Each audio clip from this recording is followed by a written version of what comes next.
Hello students, welcome to BBVN online classes. Students, today we will revise lesson 15 water changes its form. Lesson 15 जिसका name है water changes its form की exercise A and B का हम revision करेंगे because ये chapter भी term 2 में आएगा, इसलिए आपको इसकी एक्सरसाइज जो है आपको अच्छे से रिवाइज करनी है। एक बार फिर से मैं आपको वीडियो के थ्रू उसको अच्छे से एक्सप्लेन कर रही हूँ। Listen carefully. Water changes it's form. हमने चैप्टर में पढ़ा कि जो वाटर है वो अपनी फॉर्म को चेंज करता रहता है। पहले मैं बता देना चाहती हूँ कि जो वाटर होता है अर्थ पे 3 स्टेट में एग्जिस्ट होता है। वो 3 स्टेट कौन सी होती है? Liquid, solid and gas. Water की लिक्विड जो स्टेट है वो कौन सी है? अगर हम वाटर लेते हैं, पानी, जो पानी हम पीते हैं, तो वो कौन सी वाटर की स्टेट है? वो है लिक्विड स्टेट। अगर हम सॉलिड लेते हैं तो सॉलिड का एग्जाम्पल क्या है? आइस। आइस कितनी सॉलिड होती है, कठोर होती है, इसलिए वाटर की वो सेकंड स्टेट है।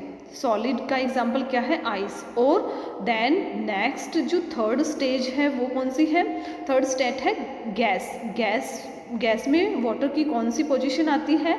जैसे वाटर वेपर होता है, हम पानी को गर्म करते हैं, वो भाप बन के ऊपर की तरफ उड़ता है, तो वो किस फॉर्म में आता है? जो वाटर वेपर होती है, भाप होती है, वो वाटर की गैस स्टेट है। ओके, तो वाटर की 3 स्टेट हो गई ना, लिक्विड, सॉलिड एंड गैस।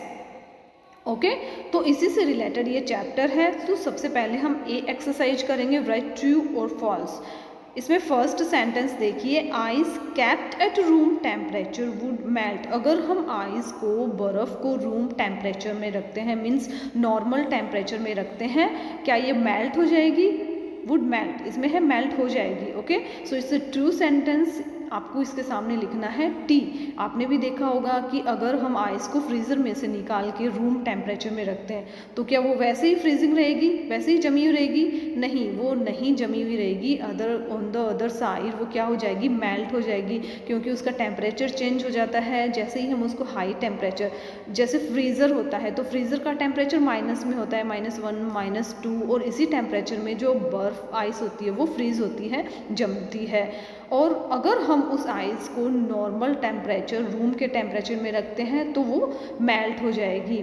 तो इट्स ए ट्रू सेंटेंस, आपको टी लिखना है। Now come on the next sentence, water vapour is very heavy. जो वाटर वेपर होती है वो बहुत ज़्यादा हैवी होती है।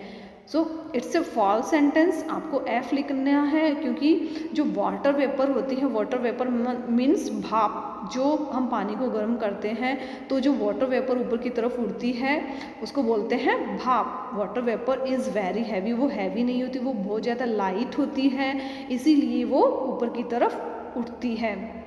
So it's a false sentence, आपको एफ लिखना है। वाटर वेपर हैवी नहीं होती है, that is very light. Now come on the next sentence, rain water fills up the water bodies. जितनी भी वाटर बॉडीज होती हैं, just like river, pond, stream, okay, well, तो ये जितनी भी वाटर बॉडीज़ होती है ये किससे फिल होती है?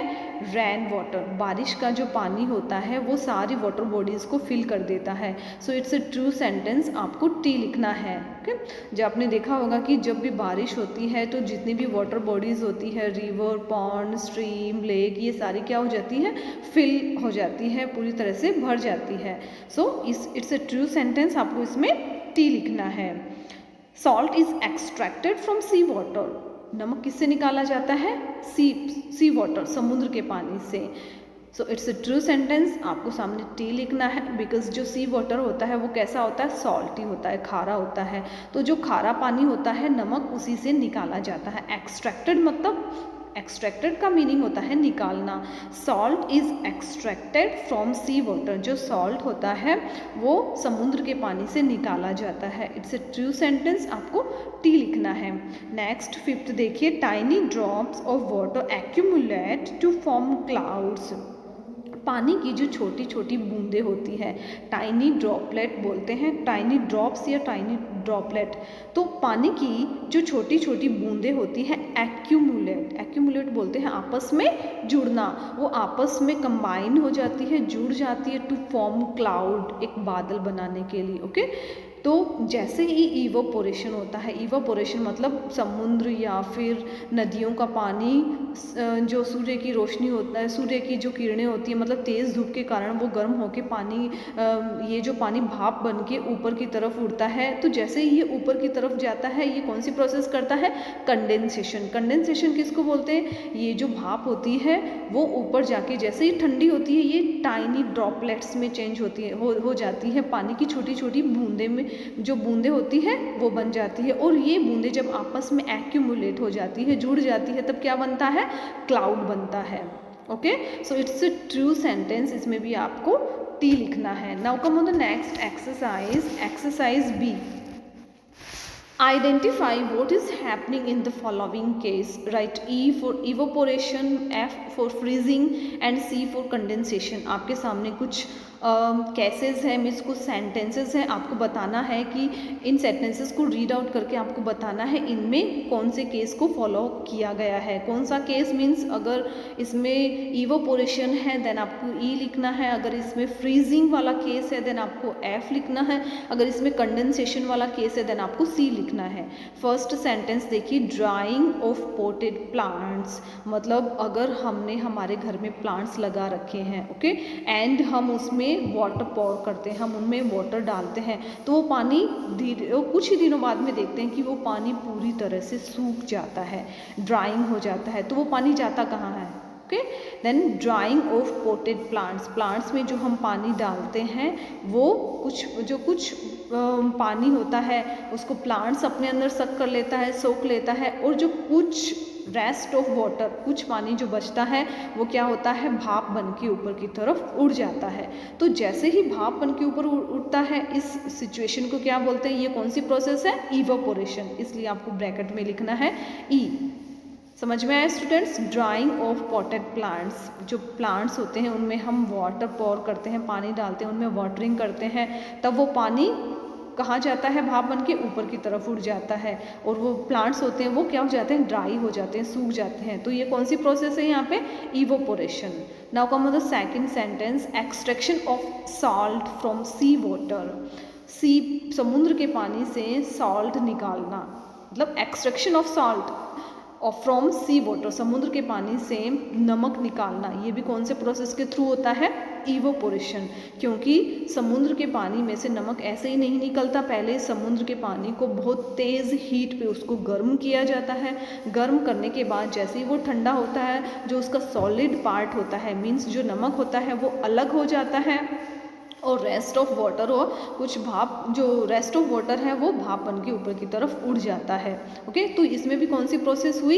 इवोपोरेशन। देन आपको ब्रैकेट में लिखना है E. Now come on the third sentence, making ice cream. अब ये तो आपको भी पता है कि हम आइसक्रीम कैसे बनाते हैं। आइसक्रीम को हम फ्रीज़र में हमें रखना पड़ता है, फ्रीज़र में रख के उसको फ्रीजिंग किया जाता है, अच्छे से जमाया जाता है। तो ये तो आपको अच्छे से क्लियर है कि इसमें फ्रीजिंग वाली प्रोसेस है, इसलिए इसमें आपको एफ लिखना है, क्योंकि आइसक्रीम जब हम फ्रीज़र में रखेंगे तभी फ्रीज होगी ना, तभी जमेगी ना, इसलिए इसमें आपको एफ लिखना है। Now come on the fourth sentence, changing of water vapour to droplets of water. अभी मैंने चैप्टर में हमने पढ़ा और अभी मैंने फिर से एक्सप्लेन किया था कि जैसे ही वाटर वेपर ऊपर जाती है, तो ऊपर जाके मीन्स ऊपर क्लाउड, ऊपर स्काई में जाती है, आसमान में जाती है, तो तब क्या होती है? जो ये वाटर वेपर होता है, पानी की जो छोटी छोटी बूंदें होती है, ड्रॉपलेट्स होती है, वो क्या ऊपर जाके ठंडी हो जाती है, और ठंडी होने से वो एक क्लाउड फॉर्म करती है। तो इस प्रोसेस को क्या बोलते हैं? कंडेंसेशन। तो ये कंडेंसेशन वाली प्रोसेस है, इसलिए इसके ब्रैकेट में आपको सी लिखना है। Now come on the next sentence, drying of clothes, कपड़ों का सूखना।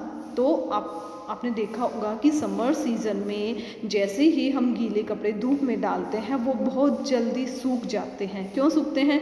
क्योंकि जो समर सीज़न में बहुत तेज़ धूप होती है, तेज़ धूप होने के कारण जो कपड़ों के अंदर जो पानी है वो वाटर वेपर बन के ऊपर की तरफ चला जाता है। ओके, तो इसमें कौन सी प्रोसेस हुई? पानी जब वाटर वेपर बन के ऊपर की तरफ जाता है, तो इस प्रोसेस को क्या बोलते हैं? एक बार फिर से रिपीट करती हूँ, इस प्रोसेस को बोलते हैं इवोपोरेशन। ओके, देन आपको जो ये वाली सिचुएशन है ड्राइंग ऑफ क्लॉथ्स, कपड़ों का सूखना, तो इसमें भी इवेपोरेशन प्रोसेस है, तो देन आपको ब्रैकेट में लिखना है ई। ओके स्टूडेंट, समझ में आया? तो ये जो जितने भी सेंटेंसेस मैंने पढ़े हैं इनमें कौन सा केस अप्लाई किया गया है, कौन सी प्रोसेस अप्लाई की जाती है, ये आपको अच्छे से समझना होगा एंड आपको लर्न करना है। Okay, then exercise B, A and B दोनों ही आपको अच्छे से रिवाइज करनी है। Okay students, thank you.